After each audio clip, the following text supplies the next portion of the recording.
Un intento de magnicidio siempre es inquietante, particularmente si ocurre en Europa, porque en Europa hay una larga lista en el último siglo y pico de magnicidios y de intentos de magnicidios que fueron preludios o anuncios de etapas muy oscuras de la historia.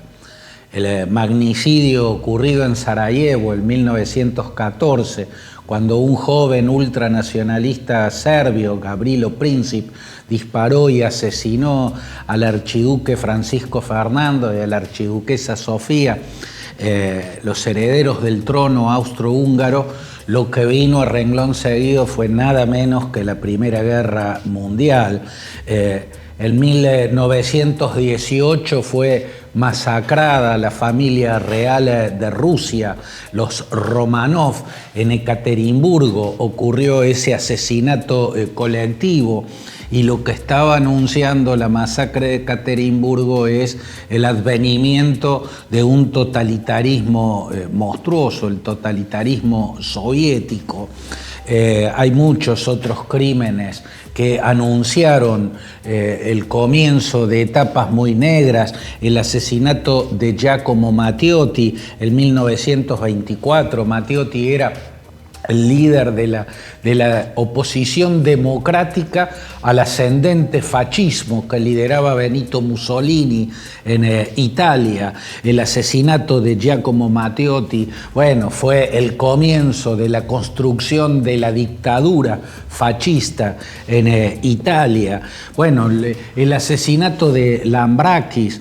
Giorgio Lambrakis era un popular deportista griego y también un líder de la izquierda. Grigoris Lambrakis fue asesinado con un palo que le dieron en la cabeza, le rompieron la cabeza de un palazo, y eso fue el comienzo de lo que luego se convertiría en la dictadura de los coroneles, un régimen autoritario que soportó Grecia durante muchos años, y que tuvo en el magnicidio de Lambrakis el anuncio de lo que venía.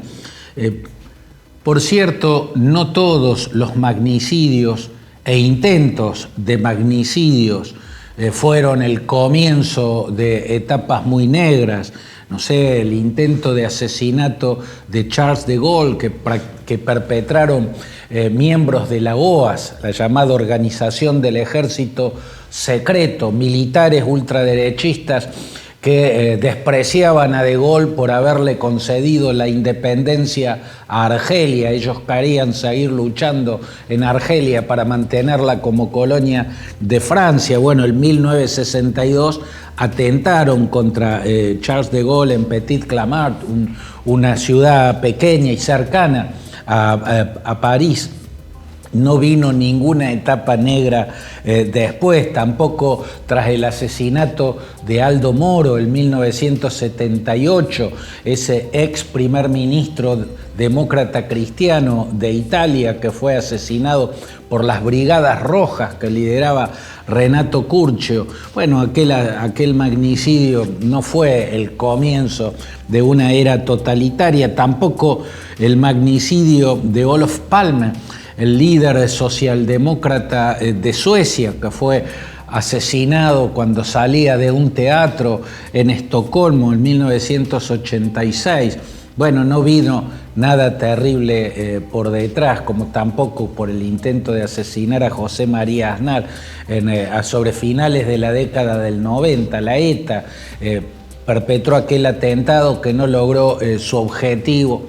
Y lo que vino después no fue precisamente un triunfo del terrorismo separatista vasco, pero la historia de magnicidios y de intentos de magnicidios en el último siglo en Europa en general ha anunciado etapas muy negras. Bueno, ahora hubo un intento de magnicidio en Eslovaquia. Quedó muy gravemente herido el primer ministro Robert Fico. Y eso es un hecho muy, muy grave que puso a Europa entera en estado de preocupación.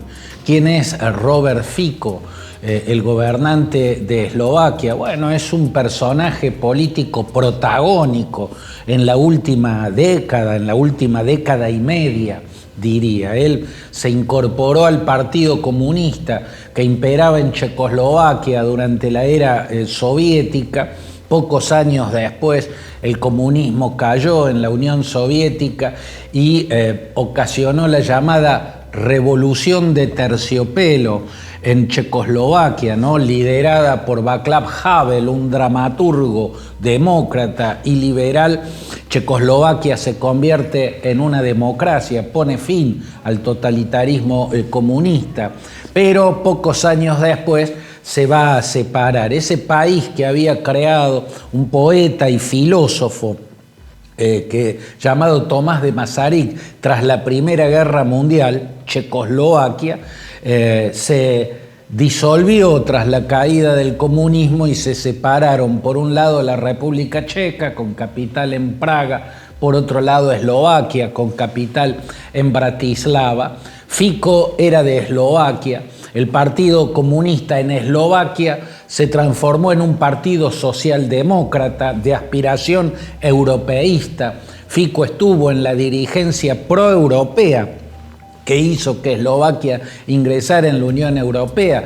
Fico fue quien cambió la moneda, enterró la corona eslovaca, que era la antigua moneda de ese país, e incorporó el euro, ¿no? La moneda de la Unión Europea, y participó activa y efusivamente de la OTAN, ¿no? A la que se incorporó Eslovaquia. Sin embargo, luego empezó con unos giros políticos muy fuertes. Es un personaje ideológicamente jabonoso, Robert Fico, resbaloso, y se fue deslizando hacia posiciones de una izquierda, por un lado dura, ideológica, pero por otro lado paradójica, porque es una izquierda ultranacionalista. Este es el cuarto gobierno de Robert Fico. El tercero terminó abruptamente por un doble asesinato.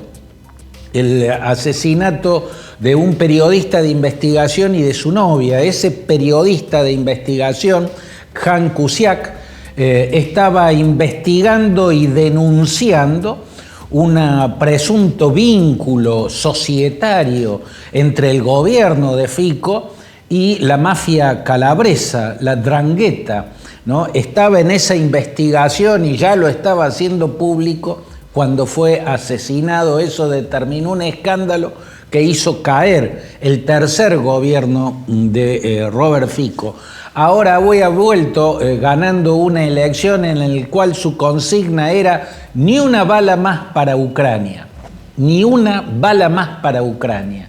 Y este Robert Fico de última generación ya es un ultranacionalista.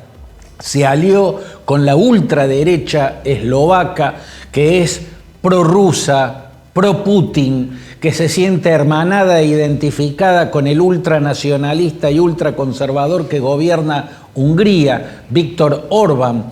Y Fico y Viktor Orbán en Hungría se convirtieron en una suerte de quinta columna de Vladimir Putin dentro de la Unión Europea y dentro de la OTAN. Esa era la posición de este último Robert Fico, primer ministro asociado en un cogobierno con la ultraderecha.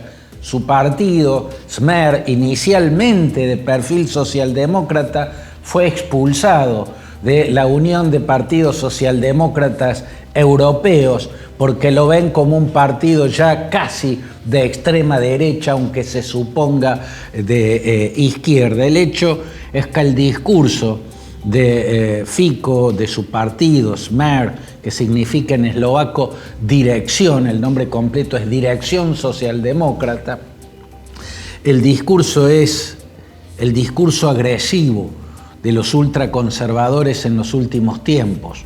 Un discurso de satanización del adversario, de considerarlo un enemigo abyecto, un enemigo de la nación, un enemigo de la patria, con el que hay que acabar sea como sea.